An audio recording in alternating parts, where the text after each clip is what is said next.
வாழ்க வையகம், வாழ்க வையகம், வாழ்க வளமுடன். குரு வாழ்க, குருவே துணை. வேதாத்ரி மகரிஷி அவர்களின் நாள் ஒரு நற்சிந்தனை. நாள் மார்ச் 29. தலைப்பு மே பூரணப் பொருட்கள். பிரபஞ்சத்தில் காணும் எப்பொருளும் அணுக்களின் கூட்டமே. சக்தி என்றாலும் வேகம் என்றாலும் ஒன்றே. வேகம் என்பது பிறக்குமிடம் அணுவே ஆகும். அணுவில் ஒரு வேகம் இருக்கிறதென்றால் அது குறைநிலையாக இருந்து நிறைவான ஒன்றை நாடி எழுகிறது என்பதுதான் பொருள். குறை என்பது நிறைவான ஒன்றை ஆதாரமாக கொண்டு இருக்கும் மாறுபட்ட நிலை. ஆகவே அணு என்ற ஒரு குறை நிலைக்கு மூலமும் முடிவுமாக இருப்பது ஒரே பூரண பொருள்தான் என்று விளங்குகிறது.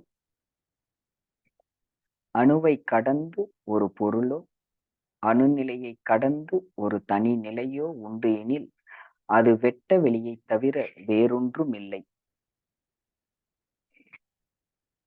ஆகவே வெட்டவெளி என்ற தத்துவமே அனைத்திற்கும் ஆதாரமாகவும் மூல சக்தியாகவும் உள்ள சர்வ வல்லமையும் உடைய ஒரு உறுதி பொருள் என்றும், ஆகவே ஆதியாகவும் அனாதியாகவும் உள்ள பூரண பொருள் எனவும் திடமாக கூறுகிறேன். இயற்கையின் ஆதிநிலை என்றும் சிவம் என்றும் தெய்வம் என்றும் பேசப்படுகிறதும் இதுவே.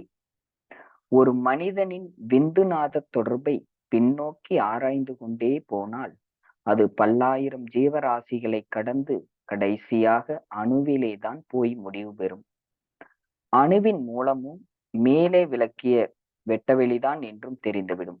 அங்கிருந்து முன்னோக்கி பார்த்தால் பிரபஞ்சமாக விரிந்துள்ள அனைத்துமே ஒரே மூலத்தை அடிப்படையாக கொண்டு இயங்கிக் கொண்டிருக்கும் உண்மை அறிவுக்கு அகக்காட்சி ஆகும். வாழ்க வளமுடன், வாழ்க வளமுடன்.